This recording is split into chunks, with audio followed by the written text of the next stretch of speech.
네, 좋습니다. 오늘은 지저스 라이트 구역소모의 공과 제47과 264페이지 하겠습니다. 제목은 추수감사절의 유래와 의미 이렇게 되어 있습니다. 본문은요, 신명기 16장 13절에서 17절까지요. 제가 봉독해 올리겠습니다.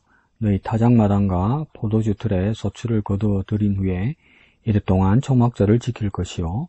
절기를 지킬 때에는 너와 네 자녀와 노비와 네 성중에 거주하는 레위인과 객과 고아와 가부가 함께 즐거워하되 네 하나님 여호와께서 택하신 곳에서 너는 이래 동안 네 하나님 여호와 앞에서 절기를 지키고 네 하나님 여호와께서 네 모든 소출과 네 손으로 행한 모든 일에 복 주실 것이니 너는 온전히 즐거워할지니라. 너희 가운데 모든 남자는 1년에 3번 곧 무교절과 77절과 초막절에 네 하나님 여호와께서 택하신 곳에서 여호와를 배웁되 빈손으로 여호와를 배웁지 말고 각 사람이 네 하나님 여호와께서 주신 복을 따라 그 흠대로 드릴지니라. 아멘. 11월 셋째 주일을 한국교회가 보통 추수감사주일로 지키기 때문에 오늘 본문도 그렇게 정해진 것 같습니다. 근데 오늘 본문은 추수감사절이라는 그 워딩보다는 뭘까요? 초막절? 초막절이 되죠? 초막절인가요? 장막절이 되어 있나? 무교절 77절 초막절이라 되어 있네요. 초막절이라고 그 절기와 이 추수감사절과 연계를 한번 해보려고 그렇게 시도하는 것 같습니다. 초막절, 장막절, 수장절 이렇게 같이 쓰기도 합니다. 그래서 초막, 장막, 그 텐트, 천막 이런 것들을 의미하는 것이죠. 그래서 이 초막과 장막을 치면서 이렇게 그 절기를 지킨다는 뜻은 뭐냐면 이스라엘의 그 광야 생활, 모세의 지도하에 지냈던 광야 생활을 기억하자 그런 뜻으로 초막절, 장막절이라 부른 거고 또 그 시기에 수장절이라고 부른 거는 뭐냐면 수확하고 저장한다는 뜻에서 수장절이겠죠. 그러면 곡식을 수확하고 저장하는 그 절기, 곡식을 저장하는 농경문화 이 뜻에서 수장절이라고 말하는 겁니다.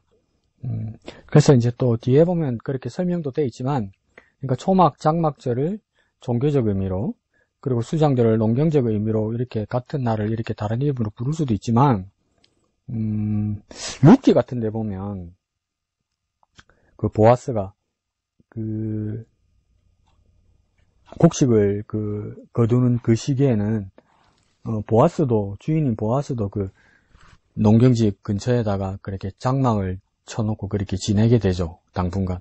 그래서 그런 의미에서 이 천막, 장막이 광야생활뿐만 아니라 추수를 위해서 임시로 만들어뒀던 그 처소 그걸 같이 의미한다고 그렇게 보는 견해도 있습니다. 그리고 그래서 이 절기가 유대력으로는 7월 15일부터 한 22일까지 한 일주일 정도 되고요. 유대력 7월은 뭐냐면 지금 우리가 쓰는 태양력으로 보면 한 9월에서 10월 이렇게 됩니다. 그러니까 가을 추수기와 유사하겠다 이렇게 봅니다. 근데 우리가 11월 셋째 주에 지키는 이 추수감사절은 한반도에 미국 선교사들이 지배적으로 많이 왔기 때문에 미국 추수감사절 그 날짜를 그대로 따라온 겁니다. 그래서 11월 셋째 주 땡스기빙이라고 그렇게 쓰죠. 그래서 이 미국 사람들에게 추수감사절은 그 새로운 정착을 이야기하겠죠. 농사 이런 것보다는. 그래서 조금 의미가 다르지만 나름대로 나를 그렇게 맞추는 것 같습니다. 밑에 중심 구절 볼까요? 13절만 되어 있네요. 너희 타작마당과 포도주 틀의 소출을 거두어 들인 후에 이래 동안 초막절을 지킬 것이요 이렇게 되어 있죠. 그러니까 타작마당이 있는 거 보니까 어느 곡식들이 거두어질 거고 또 가장 농경 중에 하나가 무엇입니까? 올리브하고 이 포도주죠, 그죠? 그래서 포도주 소출을 거두어 들이는 것. 이 지중해 지방이 더운 지방이니까 태양력으로 9월, 10월에도 이렇게 거두어 들일 수 있는 시기가 되는 것 같습니다. 그래서 7일 동안 초막절을 지키는 것이다. 이렇게 되어 있습니다. 그 다음 중심 주제는요. 추수감사절은 하나님이 행하신 일을 기억하고 감사하며 이웃과 함께하는 것이다. 이렇게 되어 있죠. 추수감사절을 무엇을 해야 되느냐? 1. 기억하고 2. 감사하고 3. 이웃과 함께하는 것이다. 이 나중에 다르게 표현하겠지만 이웃과 함께하는 건 나눔이라고 이렇게 쓰면 될 것 같습니다. 그래서 1. 기억, 2. 감사, 3. 나눔. 이렇게 추수감사절 안에 모두 들어있다는 것이죠. 그래서 기억하고 감사하고 함께 나누는 것, 이것의 가장 큰 근원과 기준점은 뭐냐면 하나님이 행하신 일을 기억하고 하나님께 감사하고 하나님의 뜻을 따라 이웃과 함께 나누는 겁니다. 근데 우리가 감사를 억지로 이렇게 짜내고 만들어내려 하다 보니까 감사의 기준이 조금 이상한 방향으로 가는 경우가 있어요. 그거는 좀 우리가 나중에 뒤로 가면서 좀 바로 잡아봅시다. 그래서 우리는 추수감사절이라고 부르지만 영어에는 추수에 대한 얘기는 거의 없습니다. Thanksgiving 이러니까. 자기 환경에서 자기가 느끼는, 자기가 가지는 감사, 그걸 토털로 다 보는 것 같아요. 그때 농경적인 배경도 초창기에는 있었지만, 지금 땡스기빙의 뜻은 농경적인 배경은 거의 없다고 봐야 될지 모르겠습니다.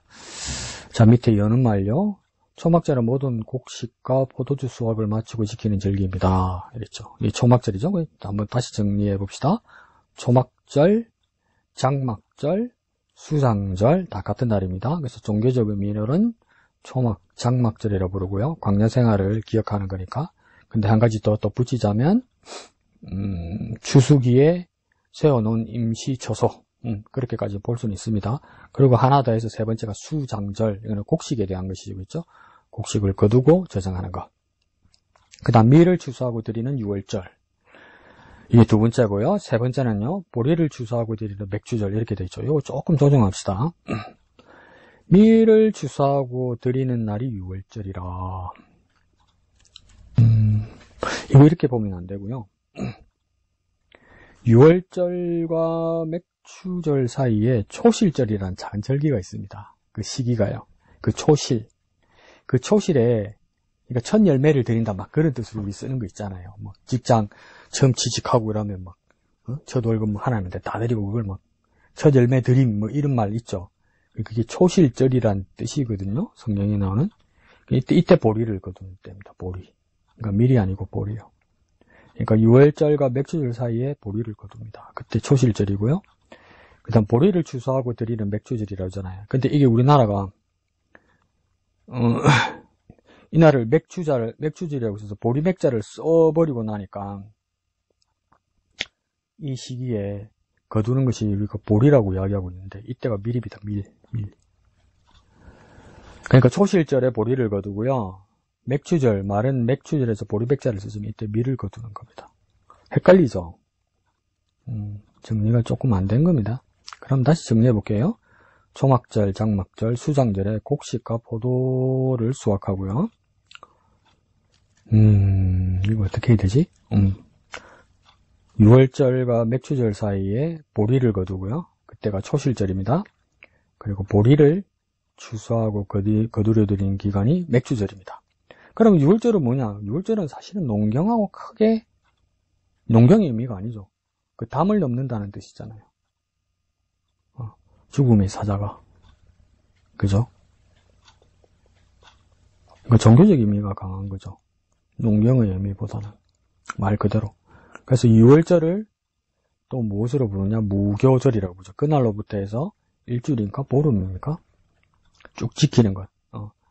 그 누룩이 없는 음식을 먹는 것. 떡을 먹는 기간. 그래서 무교절이죠. 무교절. 그래서 6월절 하루로 시작해서 일주일 지나는 기간. 그러니까 14일을 지나나? 무교절이죠. 그래서 그 기간 중에 소실절이 한번 들어가죠. 그때 보리를 거두고요.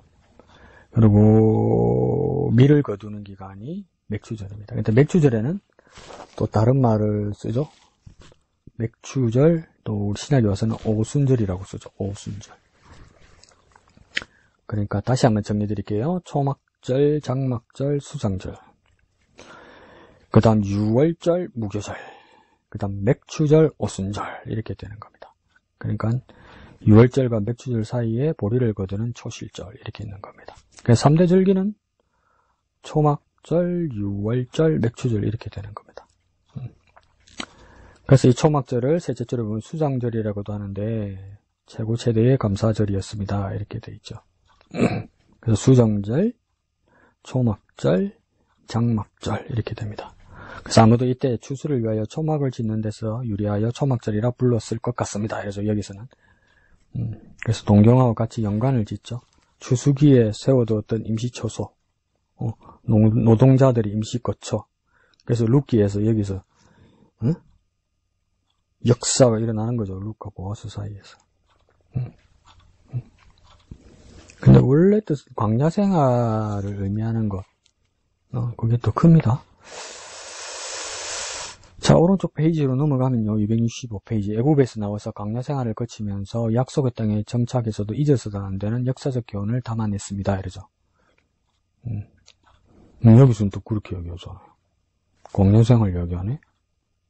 그러니까 두 가지 의미가 있다는 거죠. 광야 생활은 여기 종교적 의미겠죠. 광야 생활을 40년 동안 거치면서 약속의 땅에 정착하니까 이제는 뭔가 고정되어서 정착 생활을 하는데, 유랑 생활에서 정착 생활을 하는데 가나안 땅에서 정착하더라 하면서 살더라도 그때 우리 조상들과 우리가 하나님의 인도심을 따라 40년 동안 나그네 되면서 지내왔던 그날을 잊지 말자. 그 정해진 날이 뭡니까? 초막절, 장막절이다. 그래서 역사적 교훈이 같이 있다.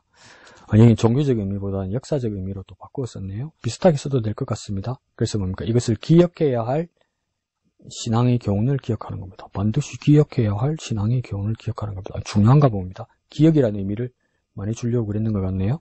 기억해야 되기 때문에. 그래서 신명기는 바로 이 미래 세대를 위한 교훈입니다. 이렇게 됐죠.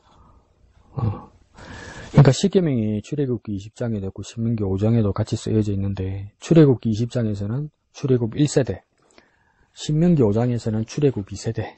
그러니까 가나안 땅에 들어가서 정착해야 될 사람들에게 또 신명기를 다시 한번 교훈하는 거거든요. 그럼 신명기 전체는 뭐냐면 모세가 설교가 5가지던가요? 4가지던가요? 그 설교를 하면서 출애굽 2세대에게 주는 교훈입니다. 그리고 이 시기가 오묘하게 농사를 지어서 풍성한 수확을 할 때가 되었다는 거죠. 그럼 이 수확을 할 때는, 수확을 해서 추수할 때는 무엇을 해야 되느냐? 단지 풍성함에 대한 감사를 넘어서 결코 잊어서는 안 될 신앙과 역사의 가르침을 기억하게 하는 것이다. 계속 기억이 강조되네요. 그러면 감사와 기억 이렇게 한번 봅시다. 감사와 기억. 키포인트는, 키워드는 감사와 기억. 근데 이제 제가 여기서 문제를 제기하는 건 뭐냐면 추수감사절이 되고 이러면 딱 우리가 딱 여러 가지로 감사한단 말이에요. 뭐 어떻게 해서 감사하고 어떻게 해서 감사하고 어떻게 해서 감사하고 이런단 말이에요. 그런데 그 내용들을 보면 사회 사람들과, 사회 세상 사람들과 교회 밖의 사람들과도 공통적인 그 분모가 있습니다. 그 감사의 내용을 보면요. 환경을 감사하는 거니까. 그러면 우리가 여기서 다시 한번 우리에게 질문을 한번 해봐야 되는 거죠. 이 감사가 내 삶의 만족을 위한, 내 삶의 만족에 대한 감사인가, 하나님께 감사인가? 이거 구분돼야 되죠. 뭐 내 삶의 만족에 대해서도 하나님 주신 것이니까 감사한다. 이렇게 묶어버리면 할 말은 없는데, 구체적으로 하나님께 감사하는 거죠. 감사절은 내 건강하니까, 뭐 내 배부르니까, 내 행복하니까, 우리 다복하니까, 무탈했으니까, 위기를 잘 극복했으니까, 그것도 맞죠. 근데 그게 얹어서 그래서 하나님께 감사합니다. 이러면 굳이 틀렸다고 말할 수는 없는데, 구체적으로 하나님께 감사하는 것이 뭐냐는 거죠. 이게 요즘 발굴이 안 됩니다. 발굴이 안 돼. 그리스도인들 사이에서. 조금 분명하게 해야 될 것 같아요. 그래서 우리가 드리는 감사절의 의미를 되새겨 봅시다. 어떻게 감사절을 지키고 있습니까? 밑에요. 큰 글씨요. 너희는 내가 행한 일을 기억하라. 하나님께서 하신 말씀이죠. 그죠? 너희는 누구겠습니까? 당시 이스라엘 사람들이고 출애굽 2세대 사람들이고, 오늘 말씀을 보는 우리에게 해당되겠죠. 그러면 당시 이스라엘 사람들과 우리는 무엇을 해야 된다는 말입니까? 기억해야 된다는 것이죠. 그 무엇을 기억해야 되느냐? 내가 행한 일이죠. 이 나는 누구입니까? 하나님이죠. 하나님이 하신 일을 기억해야 된다. 그러면 감사절에 수확 시기에 인생의 말미에 안 그러면 어떤 시기의 어떤 마무리 부분에 우리가 해야 될 것은 무엇이냐면 감사를 위해서 먼저 해야 될 게 뭐냐면 기억해야 됩니다. 기억. 그냥 이렇게 넘어가고 그냥 쉽게 말해 잊어버리면 안 된다고요. 사는 게 바빠서 이런 식으로 해서 잊어버리면 안 된다고요. 기억해야 된다는 거죠. 근데 뭘 기억해야 됩니까? 하나님이 행한 일을 기억해야 감사할 수 있는 겁니다. 그냥 내 주어진 환경이 그냥 행복하라, 평안하라, 더 이상 나빠지지 마라, 지금 이대로 여기가 좋사오니 그 감사가 하나님께 감사하는 일은 아니죠. 하나님께 행한 일이라고 말하기도 곤란하죠. 그래서 이 기억하라는 말이 영어에서는 뭐라고 쓰냐면 remember 이렇게 써요. remember. 이러면 뭡니까? 이 적도는 다시죠. 다시. 우리 멤버 많이 알죠? 멤버십 이런 거 말하잖아요. 공동체, 회원, 이런 게 멤버잖아요. 그러니까 remember 이러면 뭡니까? 다시 공동체가 된다, 다시 회원이 된다 이 말이겠죠. 그러니까 전에 있었던 일을 그냥 흘려버리지 않고 다시 그것으로, 다시 공동체로 다시 가게 하는 것, 그게 뭡니까? 기억입니다. 그러니까 이때까지 하나님께서 하신 일에 대해서 정확하게 짚어내야 되는 거죠. 그렇게 기억해내야 감사할 수 있다는 겁니다. 그래서 절기의 핵심, 이래서 이거 두 가지만 볼 것 같아요. 첫 번째가 뭐가 있고 두 번째가 뭐가 있고요. 그래서 첫 번째 절기의 핵심은 기억하라는 것입니다. 첫 번째 요소는요, 기억이래요. 기억. 그래서 이 기억은 자연이 주는 풍성함을 하나님 주신 구속의 역사와 연계하는 겁니다. 뭐가 무엇을 연결하는 거냐면 풍성함과 구속의 역사. 이걸 연계하는 게 기억이래요. 무슨 말이지? 풍성함과 구속의 역사를 연결하는 게 기억이라고요? 연결이 안 되는데 나는? 한번 천천히 봅시다. 자, 세 번째 줄에 수확의 기쁨을 넘어 그들을 구원하신 하나님의 특별한 역사를 기억하도록 고안되었습니다. 이 또 두 번째 제안은 뭐냐면 어떻게 기억하느냐? 수확에 대한 기쁨, 거둬들이는 결실에 대한 기쁨, 그것을 넘어서 구원하신 하나님의 특별한 역사. 약간 감은 온다, 그죠? 우리가 일하거나 한 해 동안 일하거나 농사 지은 것에 대한 결실, 열매, 그에 대한 기쁨이 있죠. 결실, 결과, 열매에 대한 기쁨이 있죠. 근데 그것과 더불어 그것을 넘어서서 구원하신 하나님의 역사. 그러니까 뭡니까? 하나님께서도 우리를 구원하시기 위해서 성실하게 일하셨죠. 하나님 미랄이 썩어져 죽어서 그 열매를 맺게 해야 할 정도로 하나님의 아들 그리스도께서 죽으시기까지 하셨죠. 그래서 그러면 그 죽으심에, 돌아가심에 열매는 뭡니까? 죄인된 우리를 구원하신 것이겠죠. 와, 이걸 꽁꽁 숨겨놓고 이걸 우리 보고 어떻게 이해하라고. 그냥 구원이 열매다 이 말입니다. 구원이 열매, 구원이 하나님의 열매. 그것까지, 그 역사까지 기억해야 감사할 수 있다는 거죠. 감사. 그러니까 우리 삶을 우리는 하나님 앞에서 어떻게 해야 되냐면 반추할 수 있어야 되고 되새길 수 있어야 돼요. 그냥 삼키고 그냥 넘어가면 안 되는 게 아니고요. 몰라. 근데 그냥 됐네. 할렐루야.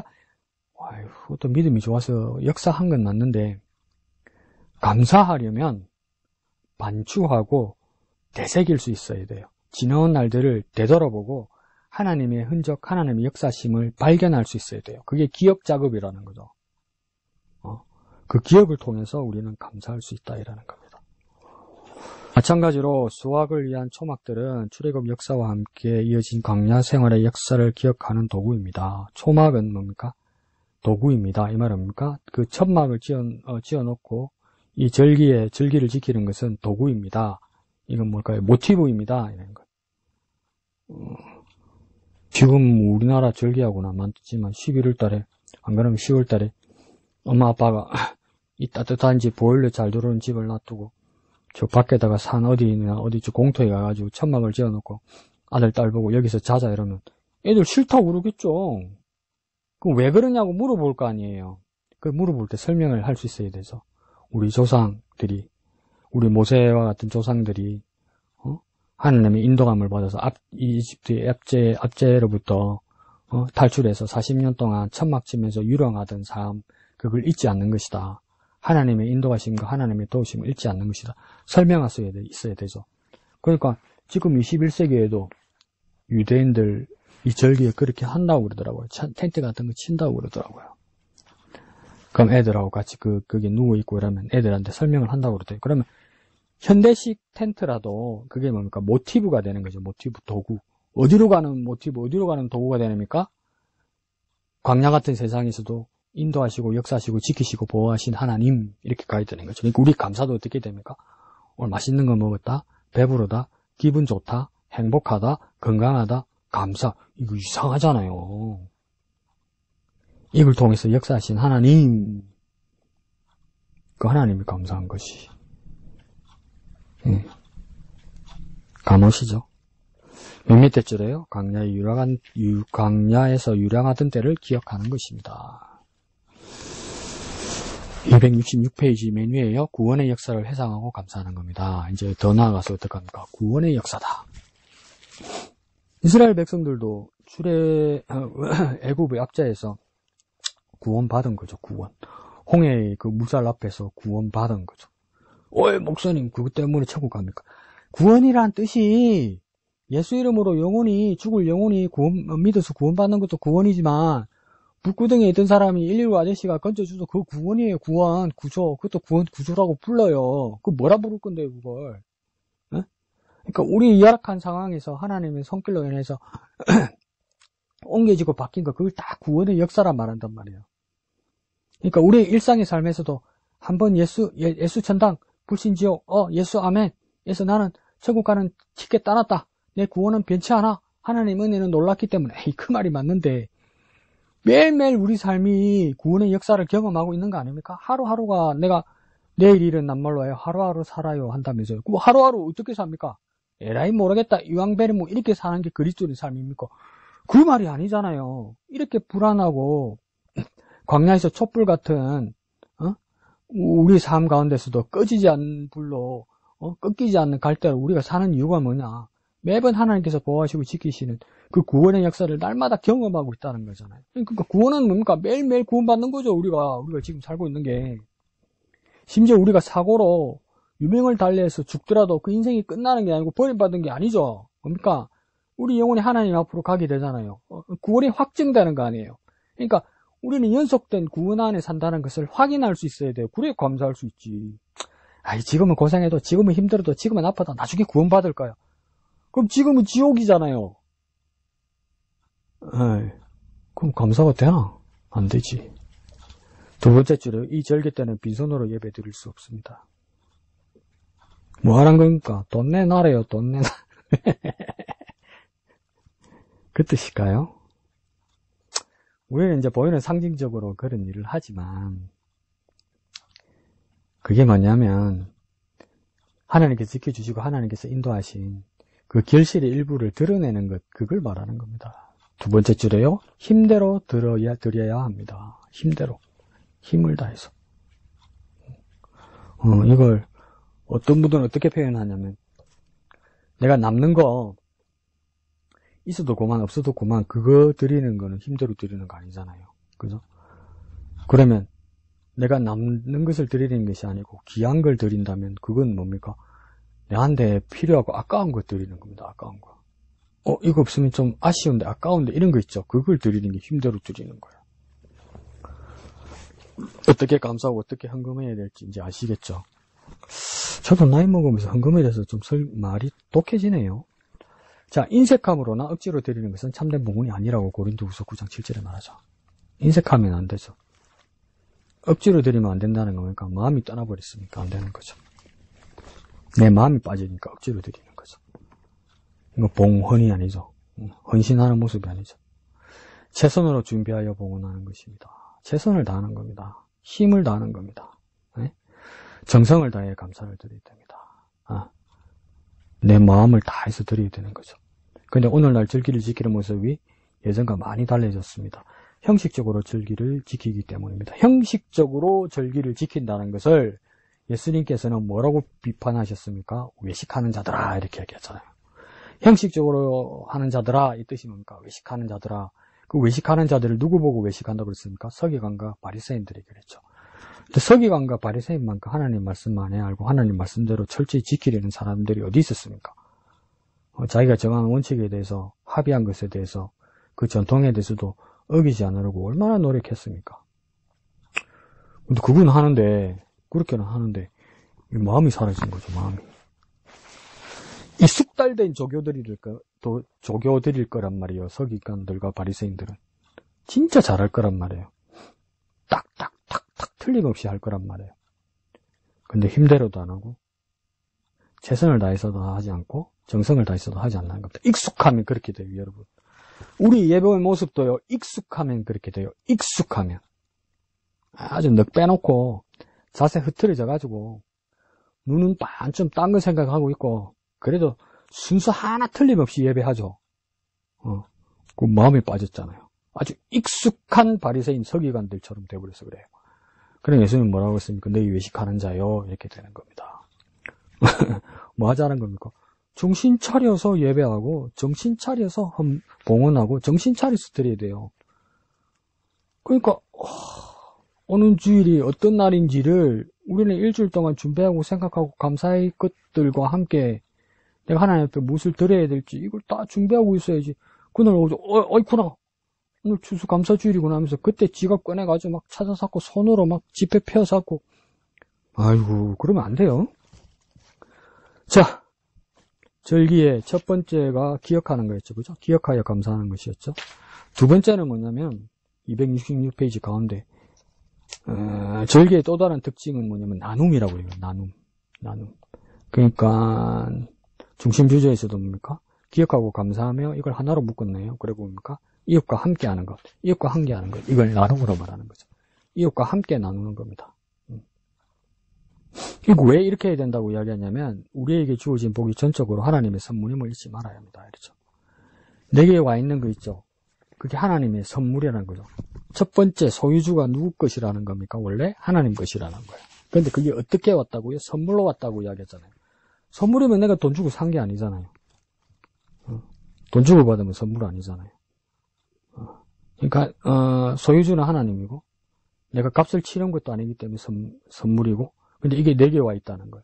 그러면 이게 더 쉽게 말하면 뭡니까? 내 것이 아니라는 거죠. 내 것이 아니라는 거. 그러니까 어떻게 해야 된다는 겁니까? 이웃과 함께 그 기쁨을 나눠야 됩니다. 내 것이 아니니까 뭡니까? 다른 사람과 함께 나누어야 된다는 거예요. 그 기쁨을 같이 나눌 수 있어야 된다는 거예요. 내 것이 아니니까 이웃에게 주면서 이것 내 것도 아니고 당신 것도 아니라고. 근데 그걸 어떻게 나눕니까? 에이, 잘 생각해야지. 자, 보세요.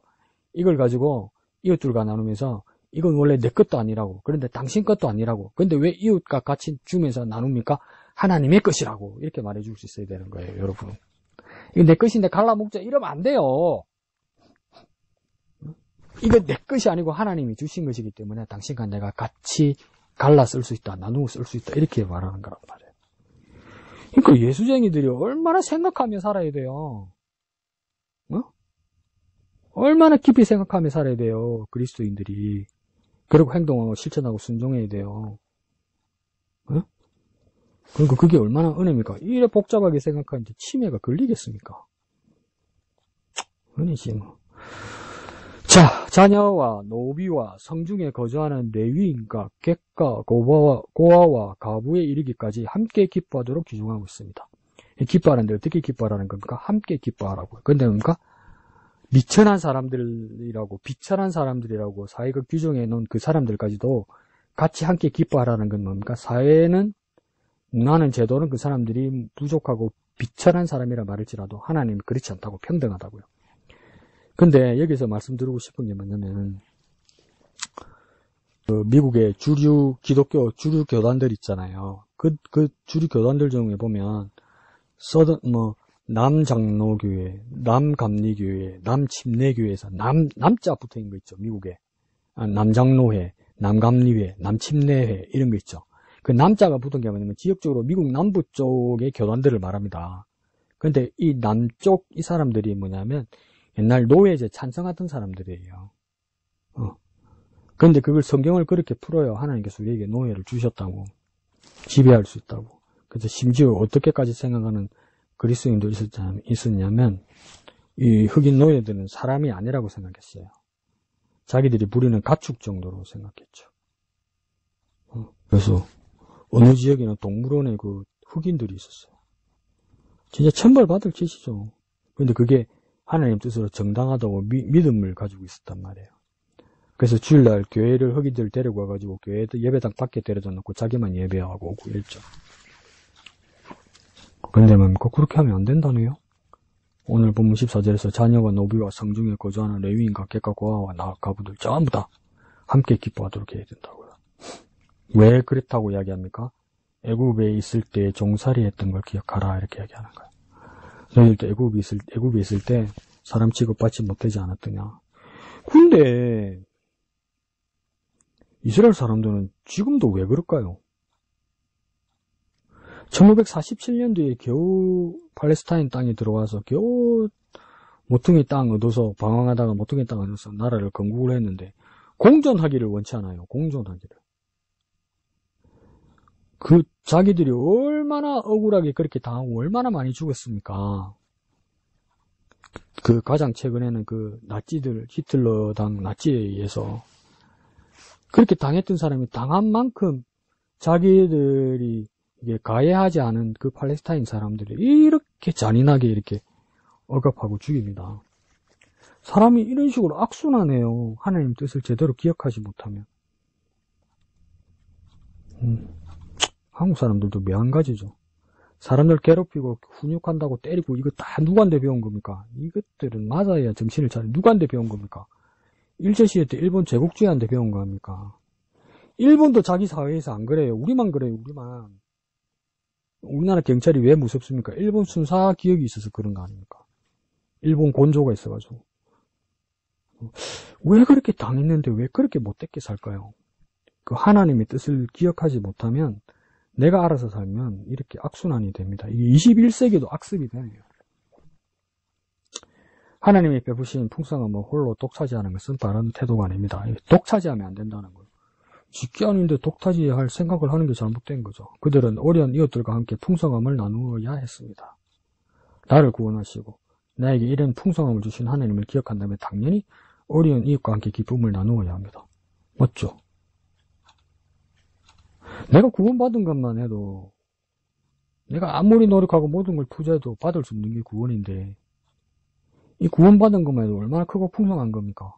이걸 기억한다면 이웃들과 못 나눌 게 뭐가 있습니까? 뭐가? 근데 우리의 그 재성의 근성은 뭡니까? 내 거야! 이렇죠.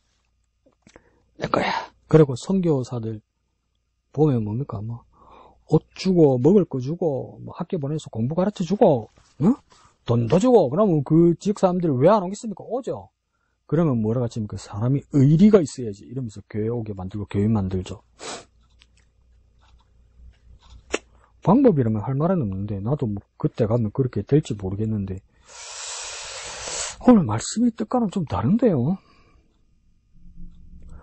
자, 우리가 다큐멘터리 많이 본 것처럼 아프리카 수단에서 그때 선교하시던 가톨릭 이태석 신부 같은 경우에도 이분은 의사 출신이고 또 의대 출신이니까 환자들 치료도 잘해주고 또 의대 출신에서 공부도 많이 했으니까 애들 학교에서 공부도 잘 가르치고 또 음악에 조예가 있어가지고 애들 악기도 가르치고 이랬었어요. 그럼 그때는 어마어마하게 사람들이 모여요. 평일. 근데 주일날 미사하려면 사람 없어요. 서너 명 와 있어요. 서너 명. 근데 실망하거나 절망하지 않습니다. 하나님 앞에 진심으로 하나님 앞에 예배합니다. 그 사람들. 그 돈 아프리카 수단에서 사제복 다 겹쳐서 있고 그 예배 집전하더라고요. 그렇게 절망하지 않고 예배에 집중할 수 있느냐? 저는 못해요. 잘. 엄청 한두 사람 빠져도 엄청 실망하고 마음이 툭 떨어져요. 기대했던 사람이 없으면 어떨 때 배신감이 치를 떨어요. 의리도 없는 인간, 믿음을 떠나서 당신하고 나하고 그런 사이가 어떻게 내가 예배 인도하는데 당신은 어떻게 예배 안 오고 집에 있을 수 있는 이런 배신감에 몸소리를 치기도 해요. 근데 그분들은 안 그렇더라고요. 스케이트 선수 김연아 선수 있죠. 김연아 선수 시아버지가 대구에서 목회하십니다. 대구에서 목회하시는데, 그 노동자들, 우리나라에 있는 외국인 노동자들 상대로 그렇게 선교하면서 목회하세요. 그러면 그 물적으로, 심적으로 많이 도와주죠. 우리나라에서는 완전 마이너로 사는 분들이니까, 동남아 노동자들이, 아시아 노동자들이. 근데 또 사람들이 그 종교들 다 있잖아요. 뭐 힌두교, 이슬람교, 불교. 그래도 그 사람들 다 받아줘요. 다 받아줘요. 어이, 목사님 그러면 됩니까, 목사가? 에이, 받아준다니까. 다 해주고요. 그러니까 주일날 사람들이 잘 안 보이죠. 아, 그래도 해요. 여러분, 그게 목회고, 그게 교회고, 그게 선교입니다, 여러분. 그래서 그 사람들이 주님께로 오기를 기다리는 거죠, 기다리니까. 억압하거나, 강요하거나. 그렇게 하려면 옛날 근대사회 초기에 영국의 동인도 주식회사, 제국주의 동인도 주식회사를 따라서 선교사가 들어오고, 우리나라는 뭡니까? 일본이 세웠던 동양첩식 주식회사, 이걸 따라서 선교사가 들어온 거고, 뭐가 다릅니까, 그게? 제국주의의 그 총칼과 경제권, 억압적인 그 경제권을, 그 루트를 타고 들어와서 선교한다고. 21세기에는 그렇게 선교하면 안 되죠. 양심적으로 해야죠. 자, 266페이지 밑에서 두 번째 줄, 이스라엘은 자기 집에 종을 보낼 때도 빈손으로 보낼 수 없었습니다.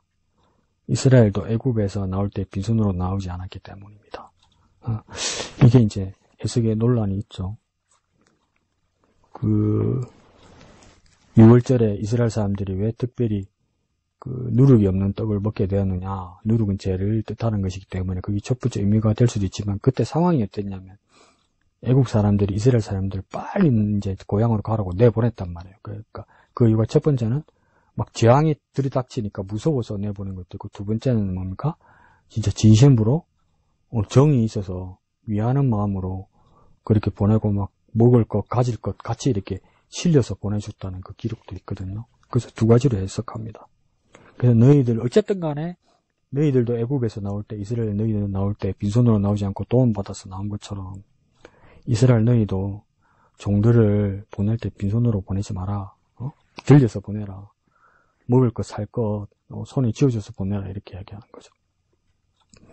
그러니까 우리나라 기업주들 나쁜 놈들이라니까. 뭐 경기가 안 좋아서 뭐 추석, 설날, 연말 보너스 안 주면 그 지네들은 고기 기분 좋다고 소고기 구워 먹고 있어. 아유, 참. 우리 어머니가요, 어릴 때 기억을 한번 나한테 이야기해 주던데, 우리 어머니 어릴 때야 그 동네마다 그 각설이들이 얼마나 많았겠습니까, 거린들이. 그러면 진짜 한 자락 일자나 한자나 들어다 뭐 보고 이러면서 얼씨구시구 들어간다, 이거 한 타령 하고 나서 얻어먹고 이랬대요. 그럼 깡통에 먹을 거 주고 이랬대요.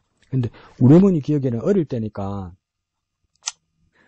그 각설이 이런 사람들은 뭐 얼마나 무섭겠어요. 저도 어릴 때 그 거린들이 와서 막 우리 집에 동네 막 동냥하러 오면 저도 무서워서 막 숨고 그랬는데, 우리 어머니도 얼마나 무서웠겠어요. 근데 우리 할아버지가 한때는 운수업 사업을 하면서 살기가 조금 괜찮았던 적이 있어요.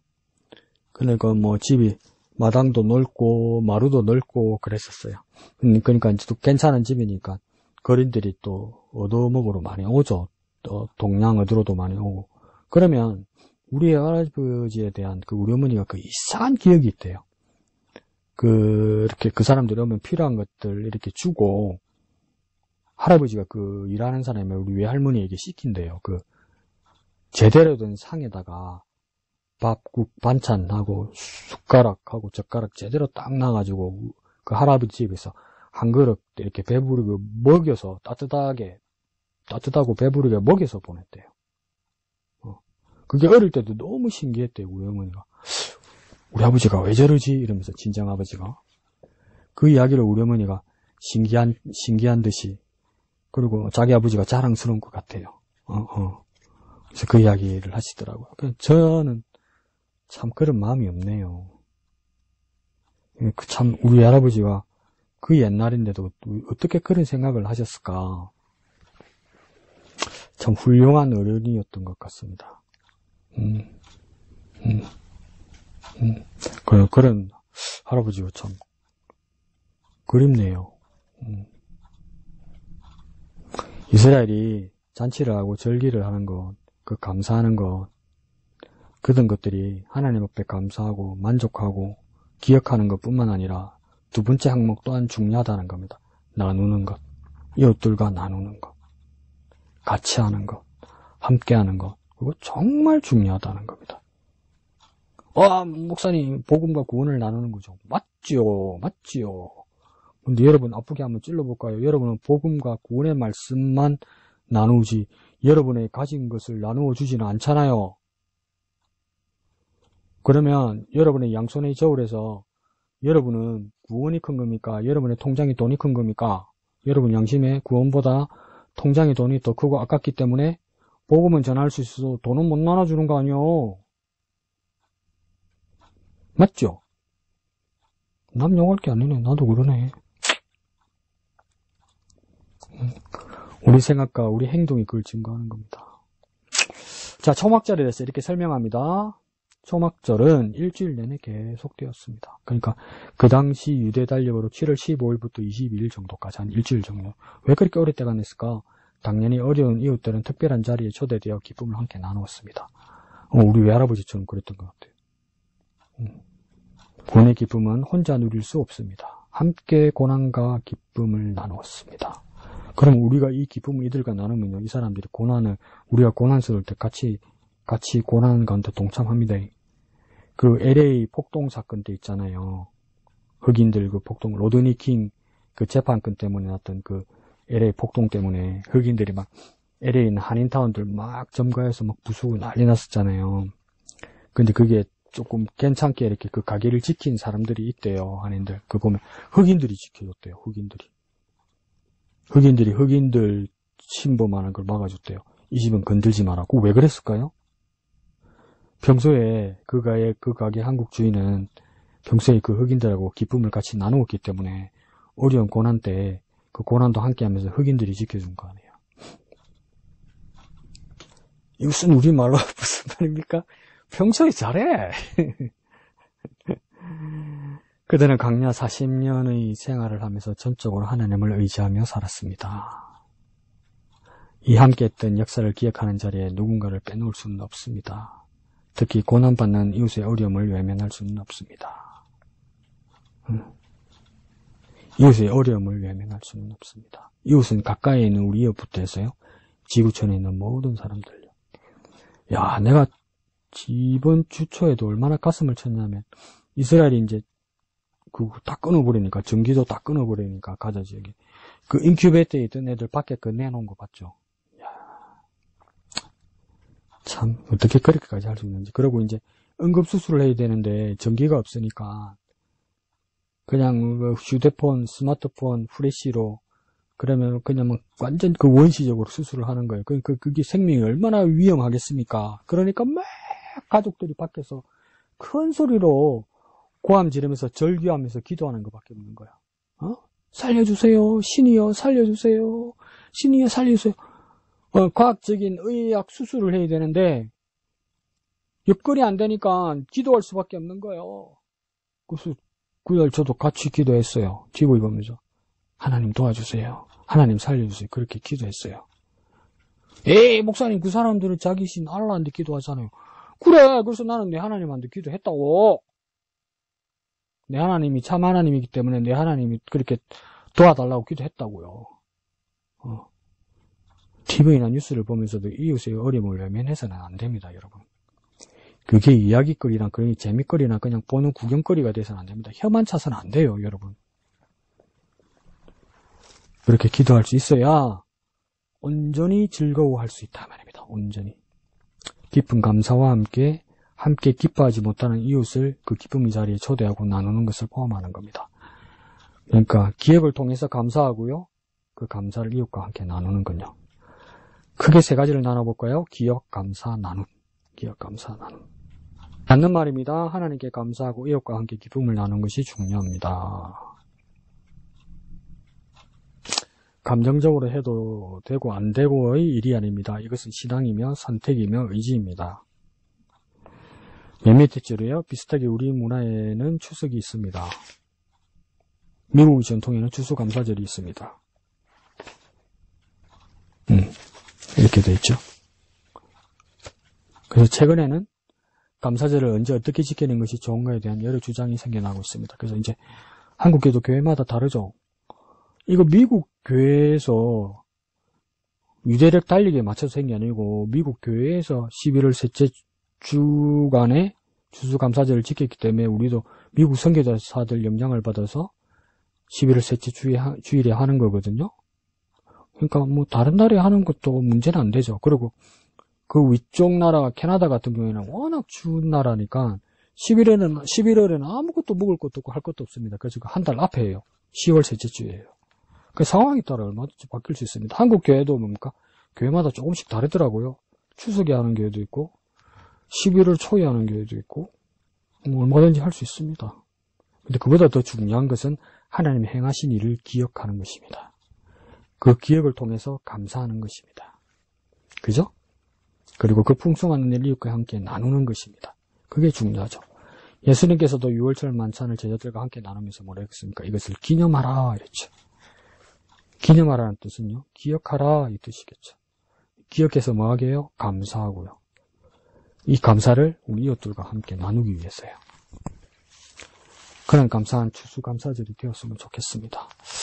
마지막으로 제가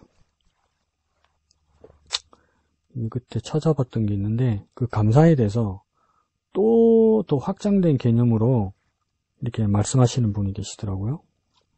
그 서울 청파교회에 김기석 목사님이 이 감사에 대해서 이렇게 말씀하신 적이 있어요. 한번 읽어드릴게요. 추수감사절을 맞으며 따뜻하고 행복한 기억들을 떠올리고 싶지만 지금은 차마 그럴 수가 없습니다. 전쟁 난민들이 신선스러운 처지가 아프게 다가오기 때문입니다. 전쟁을 그치라는 요구가 하마스를 편드는 일이 아닙니다. 그리스도를 따르는 사람으로서 우리는 천하보다도 귀한 생명이 소모품처럼 취급되는 이 상황이 중단되기를 촉구해야 합니다. 감사절에 우리 처지만을 가지고 감사하고 즐거워하는 것 의미 없다 이 말이죠. 그보다도 더 촉구해야 될 일이 있고 그 생명들을 귀하게 여기달라고 외칠 수 있는 것이 감사절에 우리가 해야 될 일이라는 것이죠. 또 뒤에 이렇게 말합니다. 하나님의 백성이라는 말은 하나님의 꿈을 가슴에 품고 산다는 말입니다. 우리가 감사드려야 하는 까닭은 남보다 많은 것을 누릴 수 있기 때문이 아닙니다. 오히려 하나님의 꿈에 동참하는 사람이 되었기 때문입니다. 고난과 시련이 없기 때문이 아닙니다. 다른 이들의 아픔에 깊이 공감하고 그 아픔을 덜어주기 위해 수고를 마다하지 않는 사람이 되었기 때문입니다. 난민이 되어 세상을 떠돌지 않을 수 있기 때문이 아닙니다. 전쟁과 테러로 찢긴 이들의 곁이 되어줄 마음이 우리 속에 생겼기 때문입니다. 저는 하나님의 백성이라는 말 속에 담긴 속뜻은 이런 것이라 믿습니다. 그러니까 뭡니까? 우리의 연약한 지체들과 이웃을 위해서 동참하고 그들과 함께 할 수 있는 것이 감사한 것이 되어야 돼요. 왜요? 그건 하나님의 꿈이거든요. 내가 하나님의 꿈과 하나님의 비전을 같이 갖고 있기 때문에 감사할 수 있어야 돼요, 여러분. 이게 진정한 감사라는 거죠. 그것을 기억하고, 그래서 감사하고, 그렇기 때문에 이웃과 나눌 수 있는 거예요. 연약한 이웃들과, 연약한 지체들과. 그게 없으면 감사해가지고 남은 거 갈라먹지. 그게 무슨 감사예요. 그냥 동네 잔치지. 동네 잔치하는 사람들 그렇게 안 해요. 이 그리스도인이 이기적이 되고 그 무관심하고 무심해서 되겠습니까? 그건 죄입니다, 죄. 주님이 베푸신 것, 하나님이 베푸신 것에 대해서 그것을 반추하고 기억해서 감사하고, 그것은 하나님의 것이기 때문에, 근데 하나님은 내게 선물로 주셨기 때문에 이웃들에게도 선물로 돌리면서 함께 나눌 수 있는 그런 구체적인 감사절이 되시기를 예수님의 이름으로 축복합니다.